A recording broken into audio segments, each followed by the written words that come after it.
Alright everybody, welcome back to TTBurger Game Reviews, and it's me, Tony, aka TTBurger88, and you all know who I am, and I know I say who I am in every episode, but just in case somebody new shows up and wants to know and stuff. But now, like I said in my Virtua Fighter 5 review, I said I was going to be looking at more PS3 games in the future and stuff like that. And today, I'm keeping that word because, yeah, I want to bring you all the review of my very first PS3 game that I ever played and ever got. And that game right here is Heavenly Sword for the PlayStation 3, made by Ninja Theory, released in 2006 of October. And when I first got this game, I knew I was watching all of the reviews and the trailer stuff on IGN, and I knew what I was getting into. It was a hack and slash game with like God of War and stuff like that. And heck, a lot of people were calling this game God of War with a female protagonist and stuff like that, or Goddess of War and such. And now, this game may play like God of War with the quick time events and the way you hack and slash your enemies and stuff like that. But as a game on its own, it's a great game, but it does have some flaws with it and stuff like that. But you want to know more about it? Then let's keep watching. The story starts off in the final battle, where the story is narrated by the main protagonist named Nariko, who serves under her father's clan to protect the Heavenly Sword. And the story starts off like where Nariko is holding the Heavenly Sword and it is killing her and she's dying, and it's pretty much like God of War, where it's told through like a flashback and stuff. And it takes place, and the flashback goes back to 5 days, and we see what happens, like what happened with the Heavenly Sword and why they're guarding it and stuff like that. But however, King Bohan, a rival of Nariko's clan, wants the sword so he can become all powerful for his clan and himself, and defeat Nariko and her father's clan for good. And it is a great story. It plays out. It feels like a movie, like and stuff like that. And I'll get into more of this later, but the story is told perfectly. The cutscenes that shows it are really well done, and it definitely takes advantage of the PS3's hardware and stuff like that. Because, like I said, this game came out not even a year after the PS3 was released, or around a year. Let's say about a year, not around a year, and it definitely showed what it could do. And now we get out of it. Like I mentioned, the game's presentation is fantastic. It's one of the best looking PS3 games that came out in 2007, let alone game in general, and it still does hold up really well. The character models look really nice. The backgrounds look very detailed, and the frame rate is very smooth throughout the most part.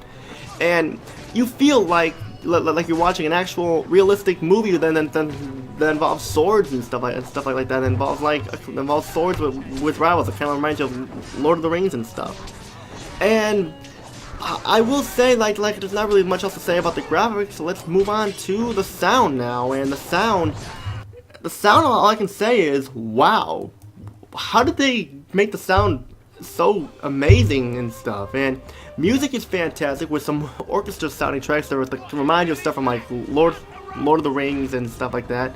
And the voice acting is excellent, especially Nariko's voice actress, Anna Torv, who's from Australia, and she fits Nariko perfectly.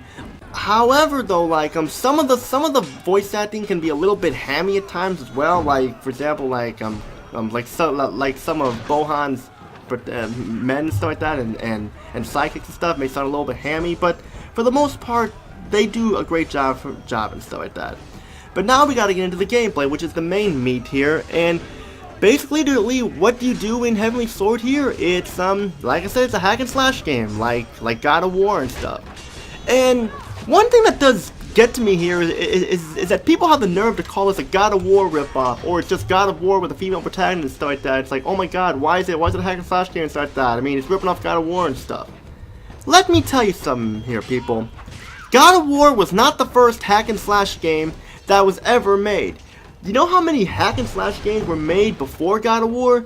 God of War came out in 2005. There were games like Devil May Cry, Ninja Gaiden on the Xbox and stuff like that, and Dynasty Warriors 2 and 3 and stuff came out before God of War and stuff. So to call this game a ripoff is just insane. It's just a big joke, because like this game is its own thing, and you know.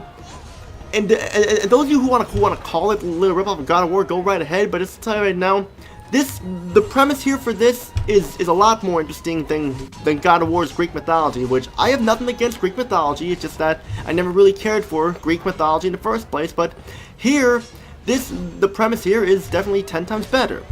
And like I said, it's a hack and slash game where you have 3 separate attacks. Like you have your light attack and your range attack and your heavy attack. And which the heavy attack was the one I used the most. Well, when you get the heavenly sword, you're just limited to normal attacks like that. But then when you get the sword, you can do tons of cool attacks and like do some special moves too, with like pressing the circle button and such.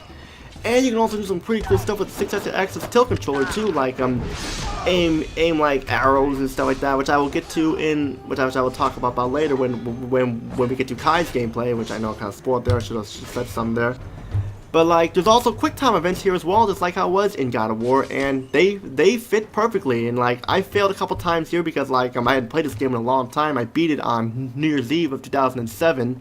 And I didn't really play it much, but since like I wanted to replay the very first PS3 game I ever played and got, so I decided, well, I'm gonna try and beat it all over again. And like I mentioned before, that you are not only are you playing as Nariko in this game, you'll also be playing as Kai, who's like a bizarre member, who's like a bizarre personality-like person who's a part of Master Shen's clan and stuff like that and such, and along with Nariko.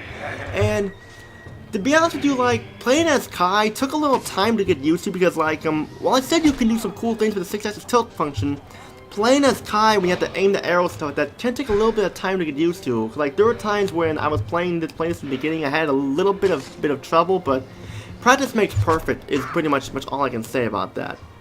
And when you get used to playing as Kai, she's a lot of fun, just as fun as Nariko and stuff. Now, while I admit that I did have a lot of fun with this game, and I really did, because like it was definitely one of the games that made me want to get a PS3, there are a couple complaints I have with it. First off, the variety in the enemies are very, very small. You'll see a lot of enemies that all look the same when you're fighting hordes and hordes of bad guys and stuff. But I can forgive this flaw because, like, when you're fighting a bunch of enemies and not really paying attention to that, it's something that can be overlooked. But the flaw that can be worth talking about is its length. This game is as long as like a summer block. It's like a summer blockbuster movie, which would be like 4, 5, or 6 hours or so, and it's really short. I mean, it took me about like 5 or 6 hours to beat this game, and after that, like you could have some extras that you can unlock and stuff like that. But like then after that though, there's not really much else to do in this game. But it is a great game to play, definitely. And if you're looking for like an afternoon's worth of fun, then definitely pick up Heavenly Sword.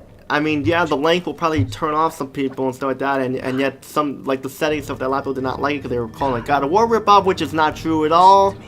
I say you guys need a reality check because this game may have gameplay elements like God of War, but then again, God of War is not the first hack and slash game that was ever released. So get with the program here, people. And I beat the game, and the ending was definitely worth getting. It definitely wraps up really well. It's a shame there will never be a Heavenly Sword 2, where they can expand like on other things and stuff like that. But Heavenly Sword definitely a plus in my book, and my final rating for it is definitely buy this game. It's very cheap now, and if you're looking for an afternoon's worth of fun with a game that you can play and just like have fun with, then I say check this game out or rent it or whatever you want, or just borrow it from a friend or so. This game gets a 9 out of 10 because of the length of the game, and because like what I mentioned with the enemy stuff, but that can be overlooked. But 9 out of 10 is perfect for this.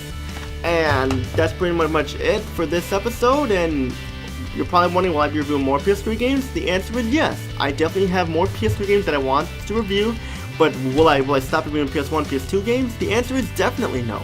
I have a lot of games that I want to show you guys. It's stuff I grew up with and stuff, and I really hope you guys enjoyed that because this is my first original PS3 review, which wasn't like a part of which wasn't a part of a multi-part review by itself, and I hope you all really enjoyed it because I just wanted y'all to see what the very first PS3 game was I got, and how it was one of the reasons why I wanted the PS3 in the first place. And I definitely recommend you all check this out. This is Tony, aka TTBurger. Peace out and have a great day, everybody.